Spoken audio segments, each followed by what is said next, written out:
রুই মাছ এটা আজকে দুপুরে পাকা হবে। আজকে দুপুরে ফাঁকাছে, একটু পাকাইতে আসি, মনোযোগ দিয়ে পাকাবো।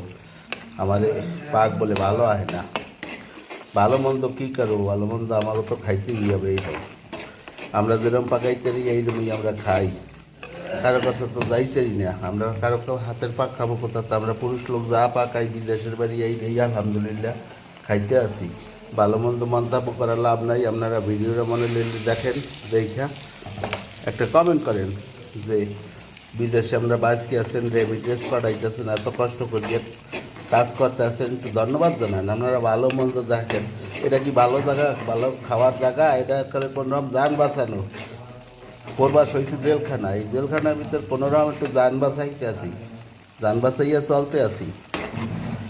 যাক, ভিডিওটা সাবস্ক্রাইব করাইয়েন, দেখেন সবাই, একটু কমেন্ট করিয়েন, দর্শকরা একটু দেখাইয়েন যে আমরা এটা কাঁচা কুমার কিনছি। আমাদের সাথে কালের কুমার, এটা কাঁচা কুমার আর চিংড়ি মাছ কেমন হবে সবাই দাওয়াত দিলাম।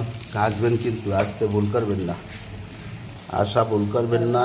পাক কিন্তু প্রায় হয়ে গেছে, ভাত হয়ে গেছে।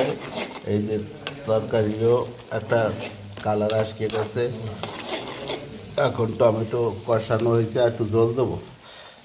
এই যে জলটা দিছি, তারপরে জল গরম হইলে পার, এই যে জল গরম হয়েছে, এখন তরকারি দেবো। তরকারি দিচ্ছি, তরকারিটা দিয়ে বেশি সময় জাল দেবো না। বাজার তরকারিতে বেশি জাল লাগবে না, ইনশাল্লাহ হয়ে যাবে। আজকের পাক ইনশাল্লাহ ভালো হবে। আপনারা যদি খারাপ কান লাভ নাই, কেন আমরা এই পাক খাবো এখন, আল্লাহ বাঁচাইলে। তারপরে একটু সহযোগিতা করিয়েন, আমরা সব কিছু দেখাবো। আর এরকম যদি সরম দেন তা তো আর দেখান যাবে না পাক ভালো হইল না খারাপ হইল।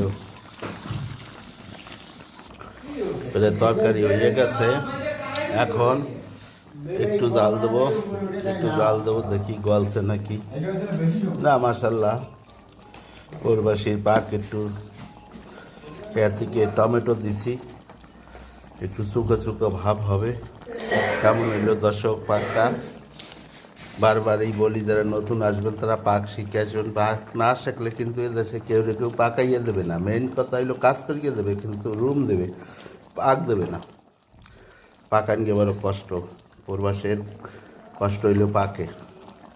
পাক শিখে বিদেশ আসবেন ইনশাল্লাহ, তবু কেটা খাইতে পারবেন আমাকে মতন। আর কী করবেন?